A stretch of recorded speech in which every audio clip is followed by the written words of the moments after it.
आप सब लोगों के माध्यम से कुछ महत्वपूर्ण पहलुओं पर मैं आपके बीच आया हूँ।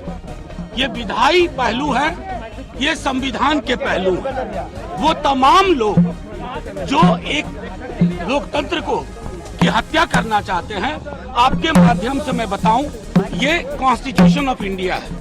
इसके आर्टिकल 179 में स्पीकर को हटाने की व्यवस्था का उल्लेख है, जिसमें ये कहते हैं कि उन्हें हटाया जा सकता है, रेजोल्यूशन जो किया चुका है, majority of the all members of the assembly.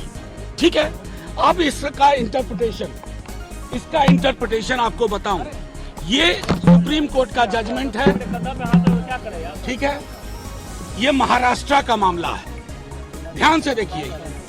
और ये नबम रेबिया अरुणाचल का पूरा मामला है। ये नबम रेबिया अरुणाचल का।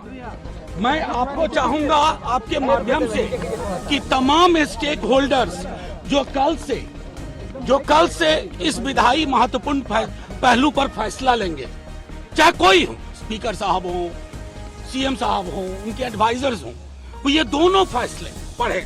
उस फैसले को मैं सबसे पहले अरुणाचल में बताता हूँ कि स्पीकर को हटाने के लिए कितनी संख्या चाहिए।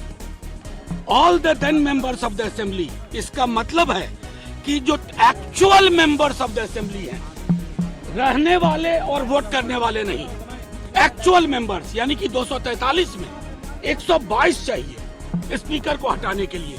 ये मैं नहीं कह रहा, माननीय सर्वोच्च न्यायालय ने नबम रेबिया वाले मामले में 7 जज बेंच ने ये बात कही है। दूसरा मामला महाराष्ट्र का है, जिसमें आप सब एक बार गौर से सुनिए इसको। उसमें कहा गया है कि जितने भी सदस्य हैं, उसका मतलब होगा इनको हटाने के लिए कि जिनके सीट वैकेंट नहीं है, उन सब के आधार पर गणना होगी।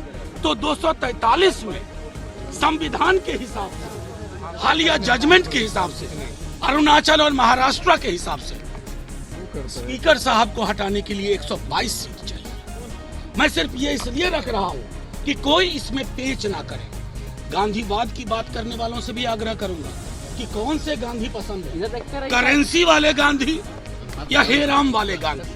करेंसी नोट पे छपे गांधी के प्रति अगर सम्मान है तो आप वही करेंगे जो करते आए हैं, लेकिन अगर गांधी है तो आपको ये तय करना होगा कि ये फैसला इसी हिसाब से होगा। और हम सब एकजुट हैं लोकतंत्र बचाने के लिए। बच्चा इस बिहार का कल के दिन का इंतजार कर रहा है। हमारी ओर से ये चीजें स्पष्ट है कि हम संविधान के दायरे में चलने के लिए मजबूर करेंगे। सुप्रीम कोर्ट के जजमेंट के आलोक में चीजें चाहेंगे और सुप्रीम कोर्ट के आलोक में निर्णय होगा। हमारा पूरा विश्वास है, क्योंकि पहला अभिभाषण के बाद कार्यावली में पहली चीज स्पीकर साहब के खिलाफ अविश्वास प्रस्ताव है। उसके संदर्भ में मैंने दोनों जजमेंट का जिक्र कर दिया, 179C का इंटरप्रिटेशन जो है वो कर दिया, दोनों जजमेंट की कॉपियां आपको दिखा दी। मैं चाहूंगा कि सरकार में जो एडवाइजर्स हैं और जो बड़े बड़े लोग हैं, स्टेक होल्डर्स हैं, वो सब गौर से देखें, पढ़ें इन फैसलों को और उसके आधार पर बिहार में और देश में लोकतंत्र के लिए एक संदेश।